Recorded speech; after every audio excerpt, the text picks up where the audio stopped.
paz do Senhor aos amados irmãos. É com muita alegria que estamos reunidos para darmos prosseguimento ao estudo da Palavra de Deus, ao estudo da revista de Tiago, A Fé em Ação. E eu gostaria de destacar que a nossa revista é da editora Cristã Evangélica e também gostaria de destacar algumas fontes que eu usei como base de pesquisa para complementar, para enriquecer o nosso estudo. Está aqui apresentado para vocês. E a lição de hoje é a lição de número 6, que fala sobre praticando a palavra. E o texto base é o livro de Tiago, capítulo 1, dos versículos 19 ao versículo 27. E eu convido aos irmãos para estarem com a Bíblia aberta, que ao longo desta lição nós estaremos lendo cada versículo. E hoje a proposta é que o aluno entenda que a palavra de Deus é o padrão de vida para o cristão. É a nossa base. Também o aluno deverá desejar seguir as orientações de Deus e ter palavras abençoadoras para o próximo. E colocar em prática no dia a dia os ensinamentos da palavra e usar as palavras com sabedoria. E eu trago para os irmãos agora um quadro com algumas palavras e eu gostaria de perguntar para vocês se as palavras que estão apresentadas aqui fazem algum sentido. Ao ler, vocês conseguem compreender? Eu acho que não, né?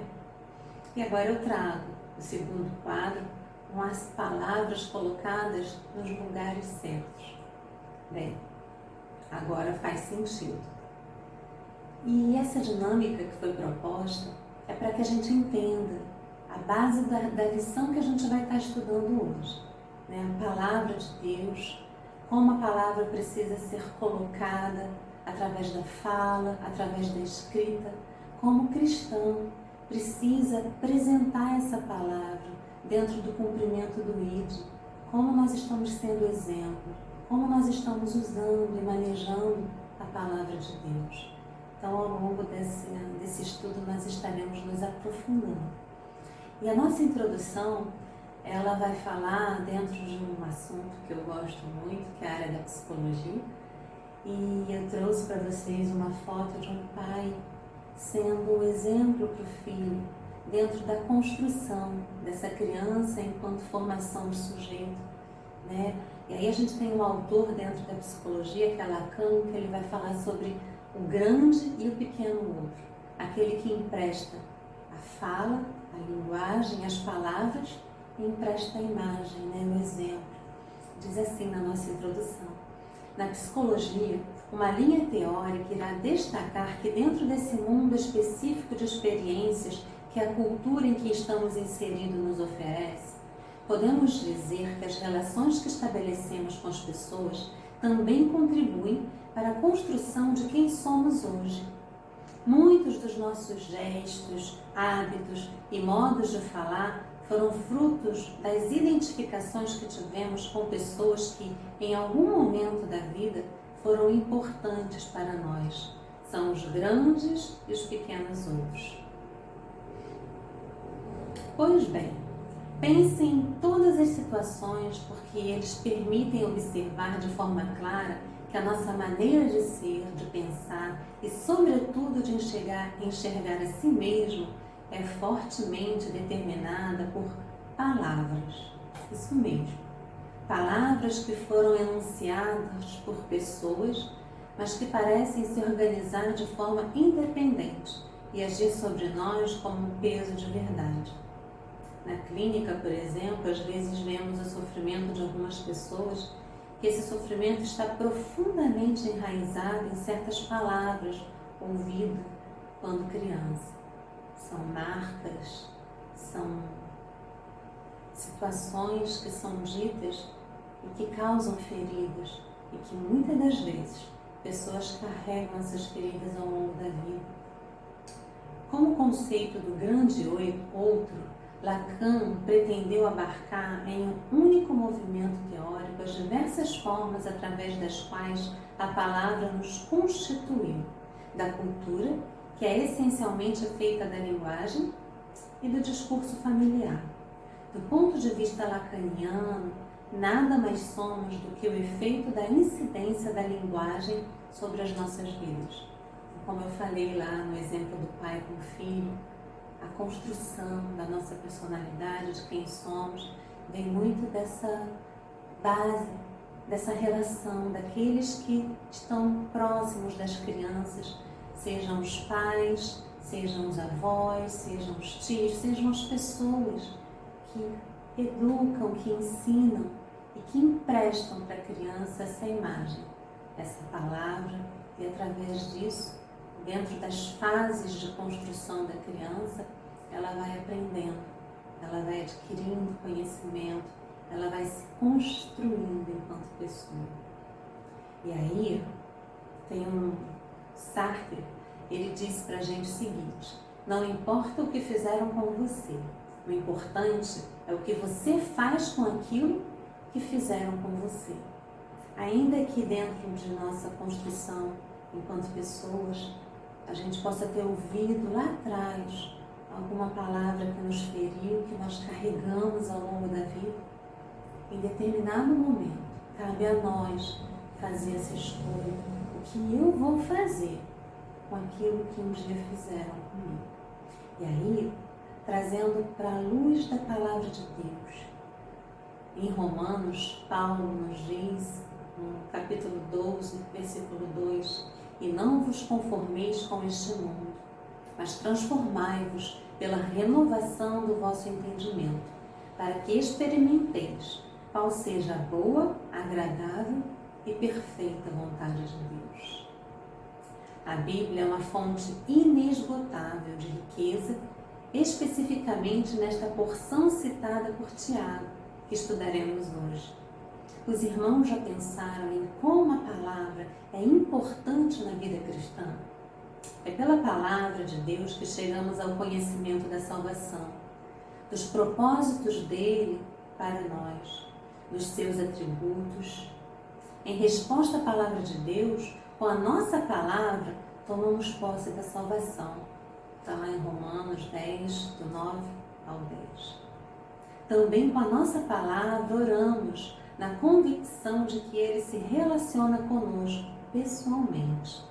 A essência do nosso relacionamento com Deus se baseia mediante a palavra. Deus gosta de falar. A Bíblia é prova disso, pois é a declaração da sua vontade. A diferença entre a palavra de Deus e a nossa é que Deus nunca cometerá um erro, por mais que Ele fale. Enquanto nós devemos tomar muito cuidado para não pecarmos contra Ele e outras pessoas enquanto falamos. Vejamos como a aplicação da palavra deve ser feita nesse texto que Tiago nos traz. E aí, no tópico primeiro, que está lá na nossa revista, vai falar sobre a palavra de Deus e seus resultados. Sabemos que Deus é poder e a sua palavra, consequentemente, é poderosa. Através da palavra de Deus, vidas são transformadas, libertas, curadas, vidas são salvas. Sob a tua palavra lançarei as redes. Está lá em Lucas 5, versículo 5. Basta apenas uma palavra. Lucas 7, 7. E ainda dentro do tópico 1, a palavra de Deus e seus resultados, nós veremos que a palavra de Deus salva a alma. Está lá no versículo 21, que diz assim: portanto, despojando-se de toda impureza e acúmulo de maldade, acolhei com mansidão a palavra em vós implantada, a qual é poderosa para salvar a vossa alma. Deus não salva por meio de sacrifícios de animais. Hebreus 9, do 11 ao 12. Mais uma vez eu quero lembrar que alguns versículos nós não vamos estar parando para ler, mas eu gostaria que os irmãos estivessem anotando, para que logo depois pudessem procurar na Bíblia e aí se aprofundar ainda mais. Mas por causa do nosso tempo, alguns versículos serão citados, como esse em Hebreus 9, do 11 ao 12. Então Deus não salva por meio do sacrifício de animais, nem pelas nossas obras. Efésios 2, do 8 a 10. É pela pregação do Evangelho, das boas novas, que podemos chegar ao pleno conhecimento da salvação. Sendo assim, a ordem bíblica é que preguemos a palavra, crendo que esta é a única forma de uma pessoa salvar a sua alma do inferno eterno.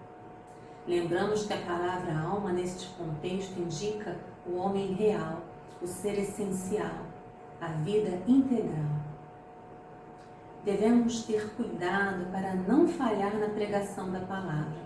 Às vezes a igreja pode ser vista apenas como uma espécie de clube religioso, clube social. Nós não fomos chamados para entreter pessoas com luzes, com cores. Nós fomos chamados para pregar a palavra de Deus, quer ouçam, quer não, a tempo e a fora de tempo. 2 Timóteo 4, 2. E agora, como complemento de bíblias de estudo que eu trago para enriquecer ainda mais, eu destaco essa frase: despojando-vos de toda impureza. Ilustra o despir-se de roupas imundas. Podemos ver em Romanos 13, 12, Efésios 4, 22, Colossenses 3, 8. Então, despir-se de roupas imundas com base no desejo de não ter, nunca mais, nada a ver com a impureza. A impureza aqui no sentido da maldade moral. Em vez do comportamento impuro, o que deve enraizar-se no povo de Deus é a palavra implantada. A ideia de Deus plantando sua verdade revelada reflete Deuteronômio 30, 14. Pois esta palavra está bem perto de vocês, na sua boca e no seu coração, para que vocês cumpram. Acolher a palavra. É preciso uma preparação própria para receber a palavra de Deus. Pensemos na palavra como uma semente. Todo agricultor prudente, sensato, ele não joga semente em um terreno qualquer, em um terreno baldio, em um terreno sem preparação. Primeiro ele prepara a terra, ele prepara o solo, para depois lançar a semente. E aí eu trouxe para a nossa reflexão Marcos 4, onde Jesus fala sobre 4 tipos de solo que a semente foi lançada. O primeiro solo, junto ao caminho, e aqui a gente pode pensar num solo endurecido. O segundo, sobre as pedras, e aí pensemos num solo superficial. Terceiro, entre espinhos, e aí a gente pode pensar num solo congestionado. E o quarto, boa terra, um solo frutífero.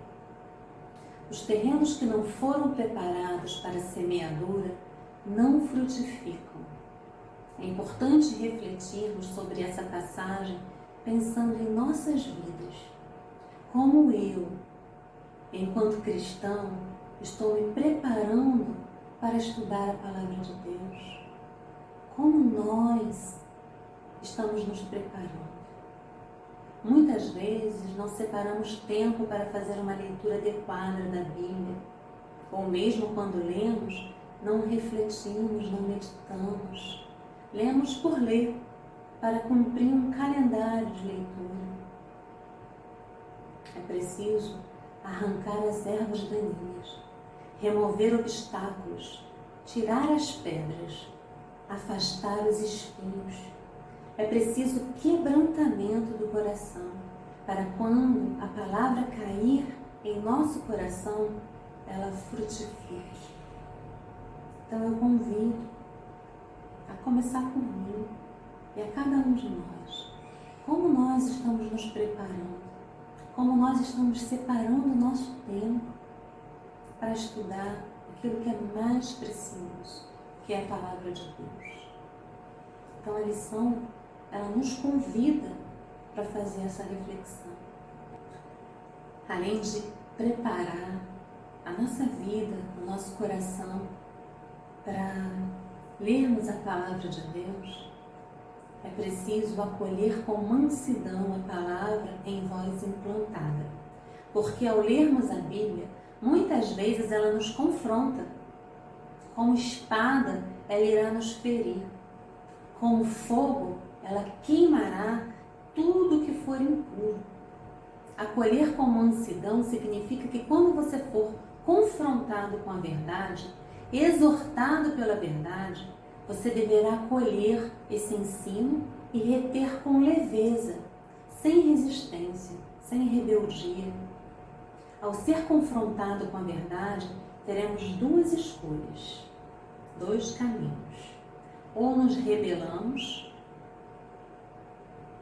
e logo esquecemos aquilo que está nos confrontando, que está nos incomodando e escolhemos continuar caminhando com as coisas que o mundo oferece. Ou acolhemos com mansidão a verdade e buscamos em Deus forças para mudar o rumo da história, de forma que nossas atitudes agradem ao coração de Deus. A palavra que salva a nossa alma é a palavra que ouvimos e acolhemos com mansidão e obediência. A segunda observação dentro desse primeiro tópico diz: a palavra de Deus traz felicidade. Tiago 1:25, e o versículo diz: mas aquele que atenta bem para a lei perfeita, lei da liberdade, nela persevera, não sendo ouvinte, que logo se esquece, mas operoso praticante. Esse será bem-aventurado no que realizar. Lei da liberdade.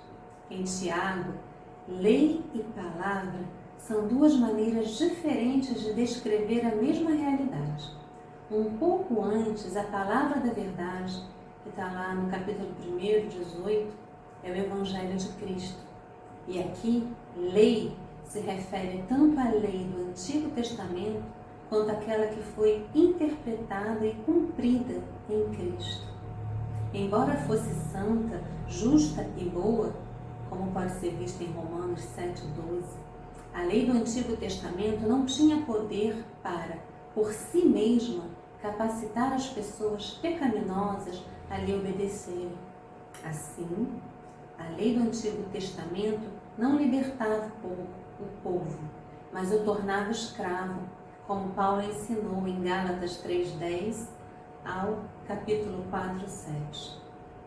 Mas a lei é uma lei de liberdade quando vem junto a palavra do Evangelho e o poder do Espírito Santo para converter os corações. A verdadeira liberdade é obedecer a Deus e fazer o que lhe agrada. A lei de Cristo provê libertação do pecado através do Evangelho. Quem pratica a palavra, além de se tornar livre, será bem-aventurado. Olha que bênção, que privilégio, e como Deus, Ele cuida de nós. A palavra bem-aventurado, as bem-aventuradas são um conjunto de bênçãos que Jesus declarou para certo tipo de pessoas. Com essas bênçãos, Jesus inverteu muitos valores comuns naquela época e hoje, porque a palavra ela permanece, dando honra aos pobres, aos que choram, aos humildes e aos perseguidos. As bem-aventuranças mostram as atitudes que agradam a Deus e que lhe trazem bênçãos. Aquele que considera atentamente na lei da palavra e nela persevera, não sendo ouvinte negligente, não sendo ouvinte que logo se esquece, mas sendo operoso praticante, será bem-aventurado, será feliz naquilo que realizar. O que medita na palavra do Senhor será bem-sucedido em tudo o que fizer. Salmos 1, versículo 3. A alegria será o resultado da obediência à palavra e à vontade de Deus revelada nela. Haverá sempre um senso de realização no coração daquela pessoa que obedece a palavra de Deus. E agora, passando para o tópico 2 da nossa revista, a palavra do homem e seus cuidados. Nossas palavras devem ser ponderadas, produzidas pelo conhecimento da palavra de Deus e pela prática das verdades aprendidas através do estudo da palavra. Quanto mais assim fizermos, mais pessoas à nossa volta serão abençoadas. Tiago dá atenção especial aos efeitos das nossas palavras, as quais precisam de alguns cuidados, que veremos agora. O cristão deve ser pronto para ouvir e tardio para falar. Tiago 1,19, que diz assim: vocês sabem estas coisas, meus amados irmãos. Cada um esteja pronto para ouvir, mas tardio para falar e tardio para ficar irado. Devemos ouvir bem o que nos está sendo ensinado e devemos ser ponderados e cuidadosos ao falar. Não é à toa que Deus nos deu 2 ouvidos e uma boca, né, para sabermos ouvir e também termos a direção de Deus para falar. Uma das interpretações desse texto é que Tiago está se referindo à precipitação na proclamação do Evangelho. Nesse sentido, é importante ouvir bem a palavra para falar melhor depois. Quem não compreende claramente o que ouve pode deturpar a mensagem. A instrução procede à prática. Talvez seja por isso que Paulo disse que para ser um obreiro aprovado era preciso manejar bem a palavra da verdade, em 2 Timóteo 2,15. Quantas heresias e seitas proliferam porque algumas pessoas não recebem bem a instrução e já começam a ensinar. Por isso a importância, dentro da nossa escola bíblica, nós temos a escola com um discipulado, nós temos a aula com os novos convertidos, nós temos toda uma preparação, como diz que é preciso começar pelo leitinho, um alimento suave, e daí a gente vai para o alimento sólido. São etapas, são fases, como aquela fase da criança na construção enquanto sujeito. Enquanto cristão, nós também temos as nossas fases de construção. Nós precisamos respeitar, nós precisamos aprender, nós precisamos nos debruçar no ensino, no aprendizado. Se na sua escola bíblica tem um discipulado, participe. Se tem a aula dos novos convertidos, é importante participar, para você aprender desde a base. Temos também na nossa EBD a classe de doutrina para aprendermos sobre os batistas. Tudo isso é muito importante para a nossa construção e para o nosso crescimento enquanto conhecimento da palavra de Deus. E aí, para complementar essa nossa reflexão, certa vez um aluno de teologia perguntou ao professor por que ele teria que ficar 4 ou 5 anos estudando e não menos tempo, visto que o tempo é curto para a obra de Deus ser realizada. E aí o professor respondeu: um pé de abóbora nasce, cresce e produz em alguns meses, mas uma criança pode destruí-lo com muita facilidade. Já uma árvore leva anos para crescer e para produzir os frutos, mas fica tão robusta que o fará isso por muitos e muitos anos. Pensando nessa reflexão, lembramos do apóstolo Paulo, quando orientou a Timóteo que não impusesse as mãos precipitadamente, isto é, que não ordenasse obreiros apressadamente. Está lá em 1 Timóteo 5, 22. Agora veremos no 2, o cristão deve despojar-se da ira antes de falar. Tiago 1,20, porque a ira do homem não produz a justiça de Deus. Olha como isso é sério e como isso pode refletir no relacionamento enquanto cristão, no relacionamento familiar, no relacionamento no trabalho, na escola. Diz assim: a palavra precipitada pode causar a ira e esta pode levar a palavra precipitada. E aí a gente entra num ciclo vicioso. O melhor, segundo Tiago, é ser ponderado nas duas coisas. Uma pessoa tardia em irar-se exerce a paciência e o domínio próprio. Como é importante termos domínio próprio. A ira é abrigada no coração de quem não tem juízo. Eclesiastes 7:9 nos diz: não permita que a ira domine o seu espírito, pois a ira se aloja no íntimo dos tolos. Paulo, escrevendo aos Efésios, exortou que os irmãos se afastassem da amargura, da cólera, da ira, de gritarias, blasfêmias e malícias. Efésios 4:31. E em Gênesis 49:7 lemos: maldito seja o seu furor e a sua ira, disse Jacó, falando a seus filhos Simeão e Levi. Salomão, em Provérbios 21:9, nos diz que é melhor a pobreza do que viver com uma pessoa briguenta. A ira atrapalha a oração. 1 Timóteo 2:8. Mas a palavra também vai nos falar sobre uma ira justa. E olha que interessante. A Bíblia relata a possibilidade de uma ira justa. Efésios 4:26. Uma espécie de indignação diante do erro. Né? Quantas coisas muitas das vezes a gente vê ou a gente presencia, seja agora como a gente tem visto, né, na esfera política, seja dentro do nosso relacionamento, seja no ambiente de trabalho, onde há corrupção e em algum momento a gente é convidado para presenciar aquilo, e aí, ao não participar, podemos sofrer consequências.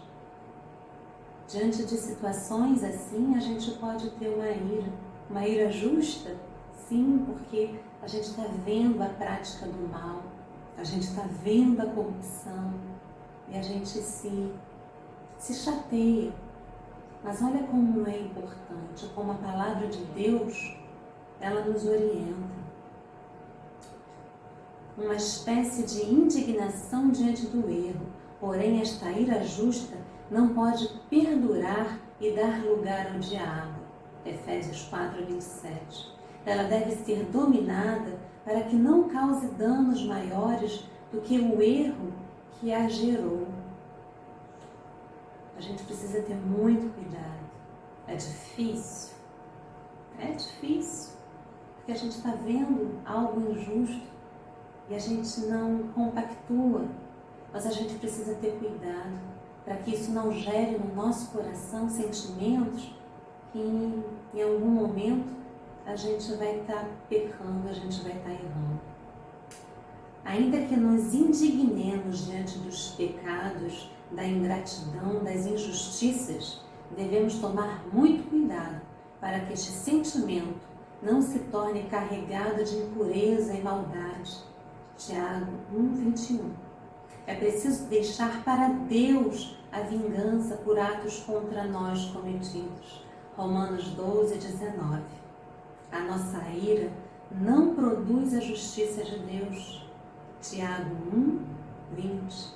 Isto é, ela não pode implantar a justiça de Deus em alguém, ou ainda, ela não pode justificar ninguém.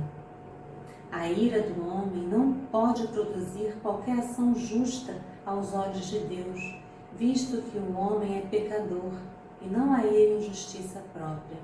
Romanos 3:10.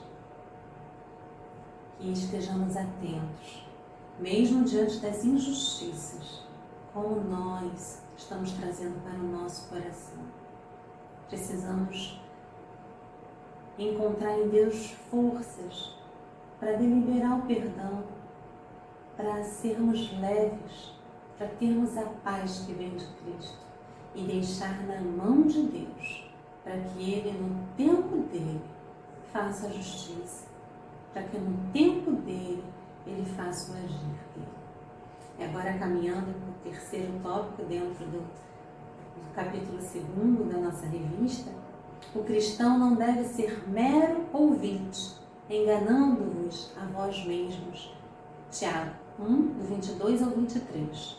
Tornai-vos, pois, praticantes da palavra, e não somente ouvintes, enganando-vos a vós mesmos. Porque se alguém é ouvinte da palavra e não praticante, assemelha-se ao homem que contempla num espelho o seu rosto natural, pois a si mesmo se contempla e se retira e para logo se esquece de como era a sua aparência. Ao ouvir a palavra sem praticá-la é um alto engano. Ser praticante da palavra e não somente ouvintes é a única resposta adequada à palavra de Deus, permitindo que ela se enraize em nossa vida. Eu quero destacar a palavra espelho. No século I, os espelhos não eram de vidro, mas metálicos, feitos de bronze, prata ou, para os ricos, de ouro.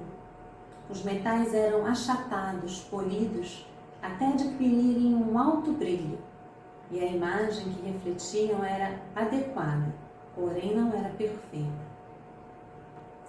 E ainda falando sobre o espelho e o que ele reflete para nós, alguém que contempla o seu rosto natural no espelho, em seguida esquece como era a sua aparência, demonstra a insensatez de examinar a si mesmo no espelho divino da palavra implantada. Versículo 21. E então, nada fazer a respeito. Versículo 22. Quando se veem as imperfeições, como quando se olha no espelho, o bom senso diz que alguma coisa deve ser feita a respeito. Você pode até tentar mentir para você, mas a Bíblia sempre refletirá como um espelho a verdade e mostrará o caminho correto. Caberá a você escolher se vai corrigir os erros refletidos nesse espelho, à luz da Bíblia, ou se você vai retirar-se e logo esquecer-se de como deveria ser corrigido. Que palavra! E que possamos, no dia de hoje, refletir, ao olhar para esse espelho, ao olhar para a palavra de Deus, o que ela está nos dizendo, qual a imagem que nós estamos vendo, como Deus está nos vendo, se há dentro desse reflexo algo em mim, em você, que precisa ser modificado, que nós possamos em Deus buscar força para mudar, para corrigir, para deixar que a palavra fale ao nosso coração, mas que possamos praticar, obedecer. Essa palavra é muito profunda. E agora no tópico 4 vai nos dizer: o cristão deve falar sem maldade. Tiago 1,26. Se alguém supõe ser religioso, deixando de refrear a língua, antes, enganando o próprio coração, a sua religião é vã. Tiago faz uma correlação entre a verdadeira religião e aquela que é vã. A religião se torna vã quando não é acompanhada de palavras coerentes, palavras abençoadoras, edificantes. O que falamos espelha o que somos. Jesus disse que a boca fala do que o coração está cheio. Em Mateus 12, 34. Raça de víboras, como vocês podem falar coisas boas sendo maus?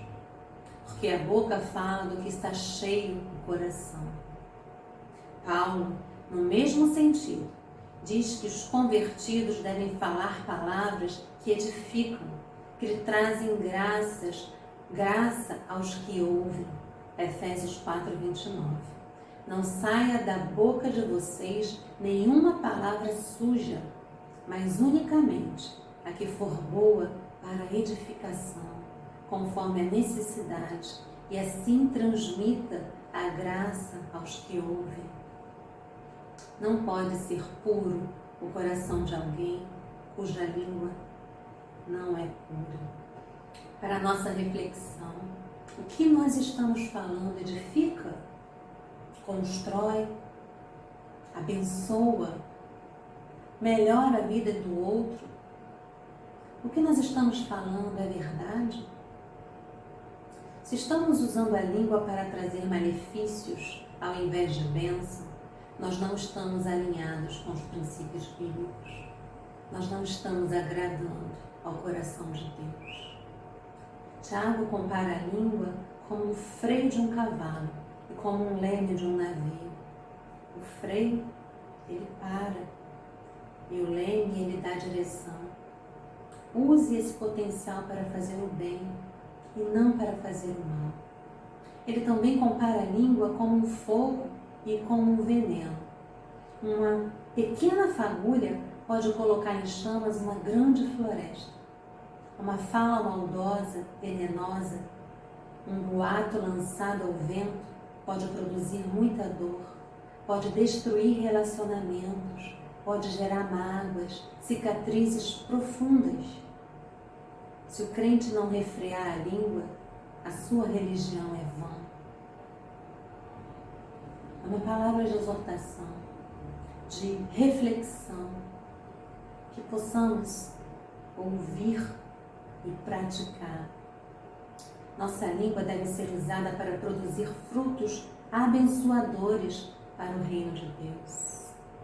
Baxter disse certa vez que uma das primeiras coisas que acontece quando alguém está realmente cheio do Espírito não é falar em línguas, mas sim aprender a dominar a língua que tem, domínio próprio, temperança. E agora o tópico 5 vai nos dizer que o cristão deve praticar a palavra. Tiago 1:27. A religião pura e sem mácula para com o nosso Deus e Pai é esta: visitar os órfãos e as viúvas nas suas aflições e guardar-se incontaminado do mundo. E aí eu destaco algumas frases que vamos estar aprofundando. A religião pura e sem mácula. Tiago escolhe 2 adjetivos sinônimos para definir o tipo mais impecável da fé religiosa. Aquele que é medido pelo amor compassivo. João 13:35 nos diz: nisto conhecerão todos os que sois meus discípulos, se tiverdes amor uns aos outros. Órfãos e viúvas. As crianças que haviam perdido os pais e as mulheres que haviam perdido o marido formavam um segmento especialmente necessitado dentro das igrejas. Salmos 68:5 diz: Pai dos órfãos e juiz das viúvas é Deus em sua santa morada. Uma vez que eles normalmente não podem retribuir o favor, o cuidado deles demonstra claramente o amor cristão verdadeiro e sacrificial. Palavra mundo, dentro desse versículo, é o sistema maligno do mundo. 1 João 2,15 diz: não ameis o mundo, nem as coisas que há no mundo. Se alguém amar o mundo, o amor do Pai não está nele. Se o mau uso da língua expõe a falsa religião, a verdadeira religião mostra os seus frutos de maneira clara. Tiago afirma que a verdadeira religião, a religião sem manchas, se revela quando visitamos os órfãos e as viúvas e nos mantemos puros diante das coisas do mundo. Tiago não está enfocando a questão doutrinária, se atentem para isto. O conteúdo da fé é a morte expiatória de Cristo e a sua ressurreição gloriosa, e o caminho que Ele nos preparou para que possamos alcançar a salvação. Tiago, ele não está dizendo que uma pessoa que cuida de órfãos e viúvas, que não aceita Cristo, está salva. Ele não está dizendo isso, até porque a pessoa não está salva. Mas ele afirma que se você é governado pela palavra de Deus, se você é governado por Cristo, então você expressa naturalmente sua fé com atitudes generosas com as pessoas necessitadas. Órfãos e viúvas aqui não são elementos limitadores no nosso contexto atual. Podemos dizer que eles representam qualquer pessoa que esteja passando por necessidade. É claro, incluindo os órfãos e as viúvas. Mas nós temos, às vezes, dentro da nossa igreja, dentro da nossa família, pessoas que possam estar passando por necessidade. Nós temos visto isso de uma forma muito forte dentro do contexto atual que a gente está atravessando com essa pandemia. E se você puder ajudar, se estiver ao seu alcance, você precisa assistir e ser generoso com o outro, porque você não pode amar a Deus que você não vê, claro que você sente, mas de uma forma simbólica, amar a Deus que você não vê e não fazer nada por um próximo que você está vendo, que está diante de você. A verdadeira religião é a prática da fé. O cristão precisa produzir frutos.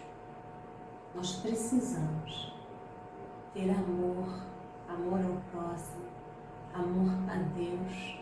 Nós precisamos, ao estudar a palavra, pôr em prática, obedecer. E se estiver ao nosso alcance, se pudermos fazer, nós precisamos ser generosos. Como na igreja primitiva, quando havia unidade, quando se uniam e dividiam e repartiam com amor, com alegria. É isso que Tiago está nos falando. Nós precisamos praticar e não sermos ouvintes negligentes da palavra de Deus. E agora nós estaremos já caminhando para a conclusão. Essa sessão sobre obediência que estudamos, dos versículos 19 ao 27, conclui com 3 características de uma pessoa cuja religião é pura e sem mácula, isto é, um indivíduo que pratica a palavra. Primeiro, ela recusa o auto-engano e refreia sua língua, o que significa que ele mantém um rígido controle sobre a sua fala, como um freio que controla um cavalo. Segundo, ele mostra misericórdia e amor aos oprimidos. Órfãos e viúvas são frequentemente exemplos disto no Antigo Testamento. Deuteronômio 10, 18, Isaías 1, 17, Jeremias 7, do 5 ao 7, devido ao seu estado particularmente indefeso. Aí eu volto a repetir. Se estiver ao nosso alcance, se nós pudermos auxiliar, que nós possamos fazer com alegria e com amor.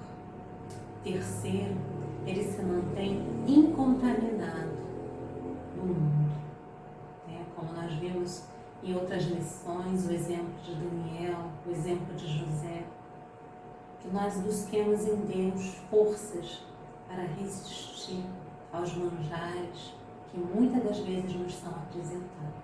E nós só encontramos forças meditando, estudando, orando, buscando em Deus força, porque somente Ele pode nos dar. Fazendo uma correlação entre a palavra de Deus e a nossa, podemos dizer que a palavra de Deus é viva e eficaz. Em Hebreus 4,12 nos diz, porque a palavra de Deus é viva e eficaz, é mais cortante do que qualquer espada de 2 gumes e penetra até o ponto de dividir alma e espírito, juntas e medula, e é apta para julgar os pensamentos e propósitos do coração. Já as nossas palavras são deficientes e ao pronunciá-las devemos ser prudentes e vigilantes. Para que a nossa palavra também abençoe e edifique, devemos alinhá-la com a palavra de Deus. Sendo assim, o mundo reconhecerá que a nossa religião é verdadeira e que temos ligação, não com o mundo, mas com Deus. Só assim Deus será glorificado através de nós. Em Mateus 5, dos versículos 14 ao 16, nos diz: vocês são a luz do mundo. Não se pode esconder uma cidade situada no altar de um monte, nem se acender uma lamparina para colocá-la debaixo de um cesto, mas num lugar adequado, onde ilumine bem todos os que estão em casa. Assim, brilhe também a luz de vocês diante dos outros, para que vejam as boas obras que vocês fazem e glorifique o Pai de vocês, que está nos céus. Que as nossas ações, que as nossas palavras, que as nossas atitudes possam refletir a palavra de Deus, possam refletir a verdade contida nesta palavra. E fechando o nosso estudo, eu convido os irmãos a pensar, a saírem daqui hoje com a seguinte pergunta: as minhas palavras têm abençoado as pessoas? As minhas palavras têm recuperado o ânimo do desanimado? As minhas palavras têm apresentado aos homens a verdadeira religião? Como nós, enquanto cristãos, estamos manejando essa palavra? Nós estamos acolhendo, nós estamos a ouvir, praticando, nós estamos diante do espelho, permitindo que o que ela nos reflete, que nós possamos corrigir, que nós possamos melhorar. Como nós, enquanto filhos de Deus, estamos agindo? Que possamos, ao ouvir a palavra de Deus, estarmos abertos como aquela boa terra, onde a semente é plantada e que nasce um fruto, mas um fruto forte, viçoso. Que nós possamos, em nosso coração, permitir que ele seja uma boa terra, para que a palavra de Deus frutifique e que sejamos luz para o mundo, para cumprirmos o ID de Cristo. Mas para cumprir o ID, nós precisamos viver, pôr em prática a palavra de Deus. Que Deus nos abençoe no dia de hoje. Recebam um abraço com muito carinho, com muita saudade, e até o próximo estudo. Deus nos abençoe. Amém.